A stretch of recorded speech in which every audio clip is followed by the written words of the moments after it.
We got this carrier communicating infinity air handler with a smell coming from it. First thing, let's check out our media filter. And then we can take a look at the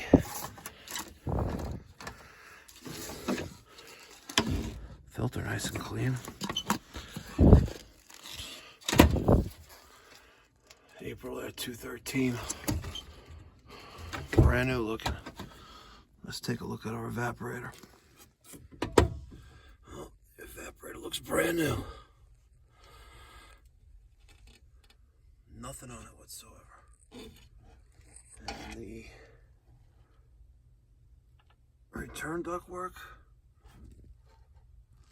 Maybe a little bit of leak there in the past, but looking pretty good. Let's just take a look at our flex. All right, nothing too shabby. Let's remove the blower. 5/16 driver to remove the screws. Let's pull off the door for the blow compartment and the electrical.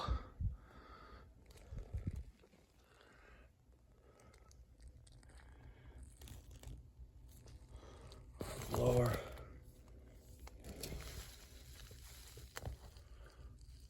It looks clean. The only thing that's suspect would be this coil. The hot water coil. H2O coil incorporated. Let's pull out the blower and see if we can see that coil. All right, I disconnected the line voltage and then the communication wires off the ECM blower motor. I cut the little wire tie that held the harness to that motor bracket. I removed the ground screw that held the ground wire. Now we're going to slide this bad boy out once I put this wiring harness back through this wire chase. Okay, perfect. Let's just get that in there. All right, let's pull this out.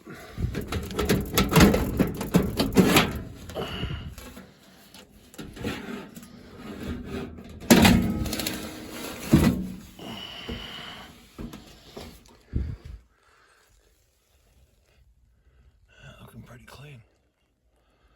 Well, I'm not seeing anything on any of the insulation. I'm not seeing anything on any of the insulation.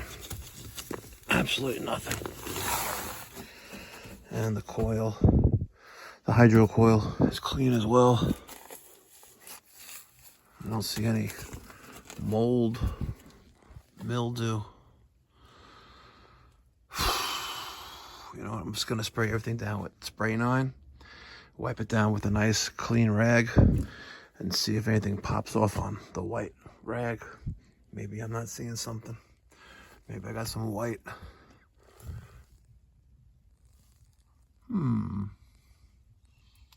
Interesting.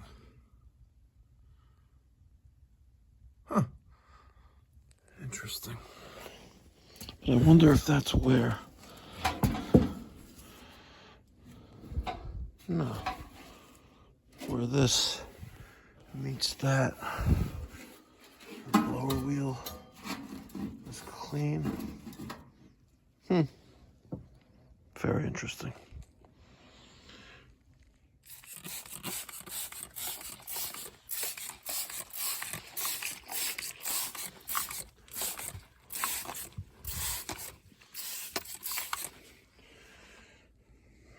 Let that sit for about 15-20 seconds and wipe it down.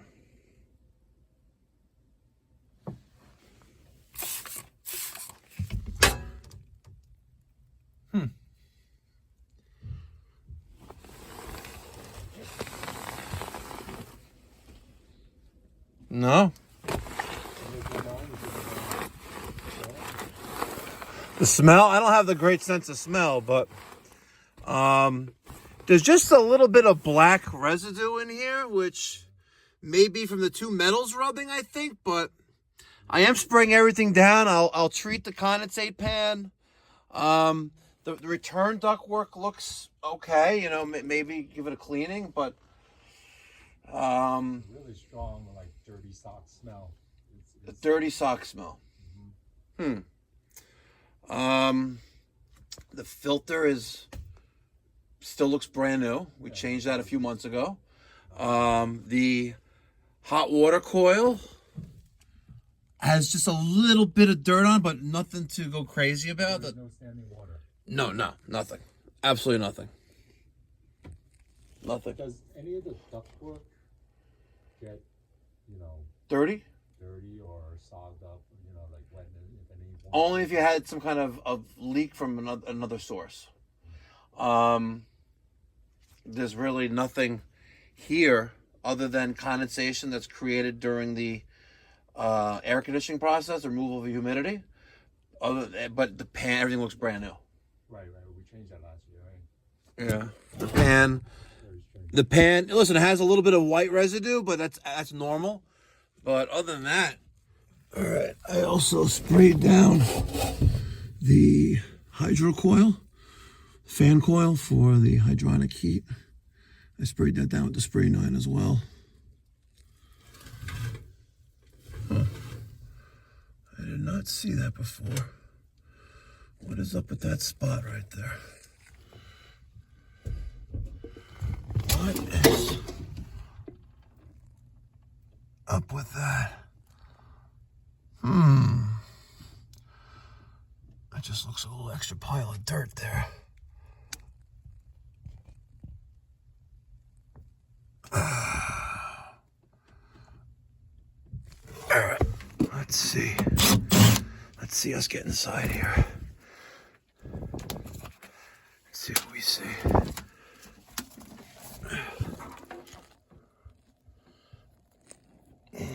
Double row coil. A little bit of cocky there. Will this let me take it off? Let's see if I could pull this off. Maybe, just maybe, I can have better access.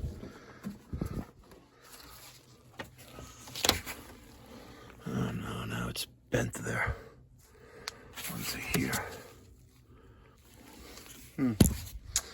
Let's see if I can get my fin brush. All right, so I'm gonna try to get you guys here. It's tight, but looks like it's just dirt. That's all that is, just dirt. Oil.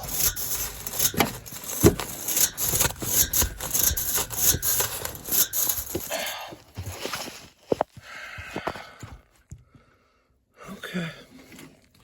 All right, I've reassembled the hydro coil for hydronic heating, thoroughly cleaned all of the insulation in the blower compartment and also the electrical compartment. Cleaned the internal condensate drain pan. That white residue is now gone. A little bit left there, but it's embedded into the plastic. Also looks pretty clean.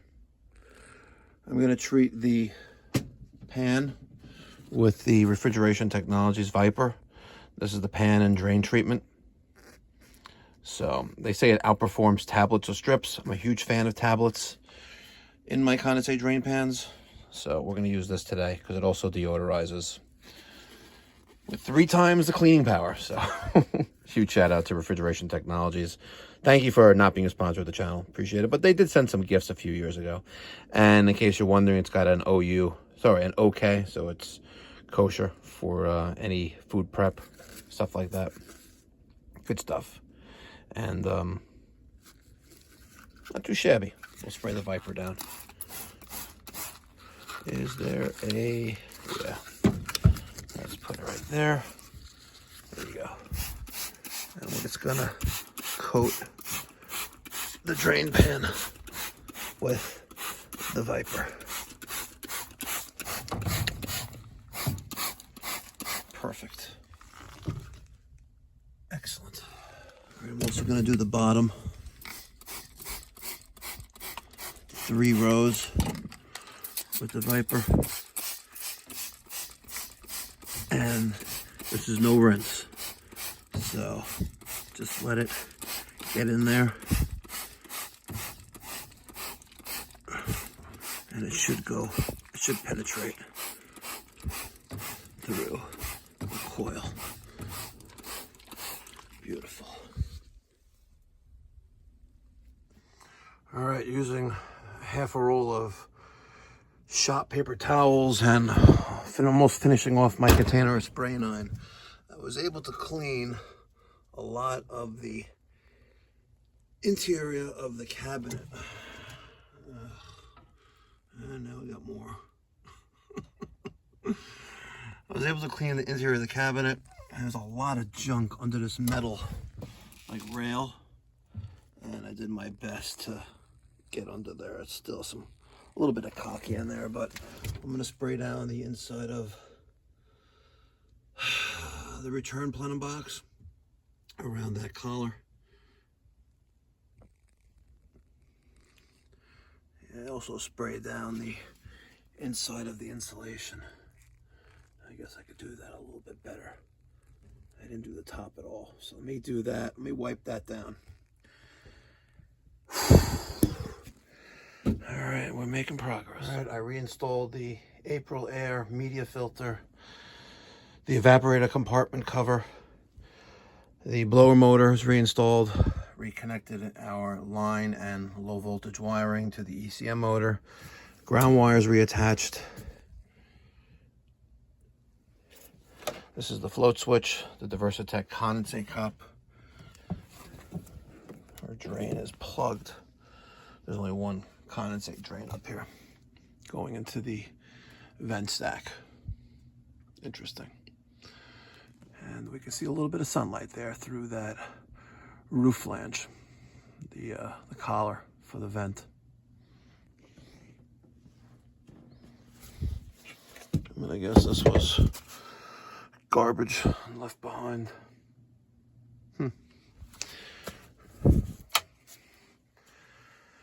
Okay, let's fire up and let's give it a call for heat or cooling.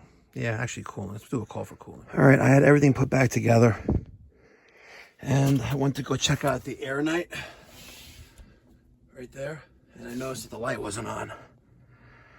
So I undid the little thumb screws, the 4 of them, 2 on the top, 2 on the bottom. Check for anything abnormal. Everything's cool. So then I checked for 24 volts, which feed this, and coming out of the red and green wire, not a effing thing. So we are going to replace the transformer, and let's see. Yeah, I'm going to place this transformer, clean up this mess a little bit here. That's going to our air night, 24 volts. Let's clean this up. Looking a little nasty looking in here, you know what I mean? All right, I got a blank canvas. I just secured the ground wire.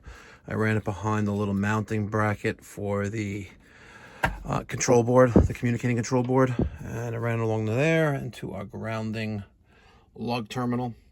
Let's check for voltage, what kind of voltage we're working with here, and that's going to justify. All right, so we're at 247 volts.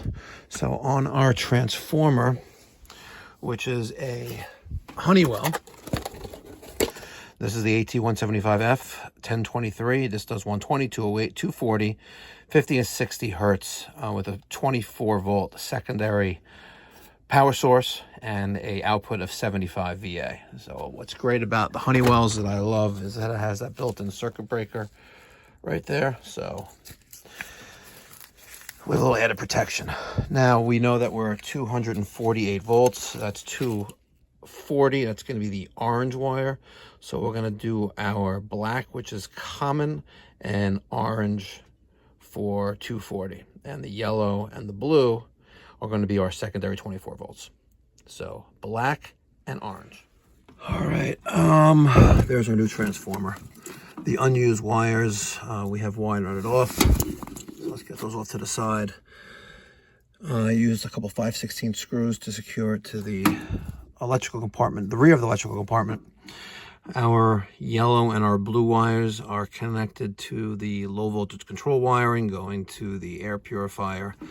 I just turned on the power and I checked amperage on the blue wire. I get 0.6 and I get 0.2 on the yellow wire. And I'm using the Wagos. These are the lever connectors, model 221. This does to 12 gauge wire, and it will start melting at 150 amps. So these are great things. Link in the description box down below. You can buy them on Amazon. You can get like this thing right here, an assortment for like, I don't know, 20 bucks, 30 bucks. It's a great thing. It's awesome. I love it. Maybe even $20. I could be wrong. The 3-wire for 3-conductor for the 3 wires. We have incoming voltage, which is L1, L2, and going to our equipment, L1, L2, and then our transformer, the orange and the black wire. When I turn power on, I get my light on my air purifier. We're good to go. Let's button her up and get shown the road. Quite confident now. Awesome. All right, and no job would be complete without a Mikey Pipe sticker. You scan that QR code, it brings you right to our landing page on pipedoc.net, and you can book a service call. Awesome. If you like these stickers, I get these from AA Designs. I found them on Facebook, out of all places, and it's dirt cheap. They'll give you a QR code, they'll design a logo for you if you don't have one, and they'll give you these nice die-cut stickers, and it's literally pennies. You'd be a fool not to get these stickers.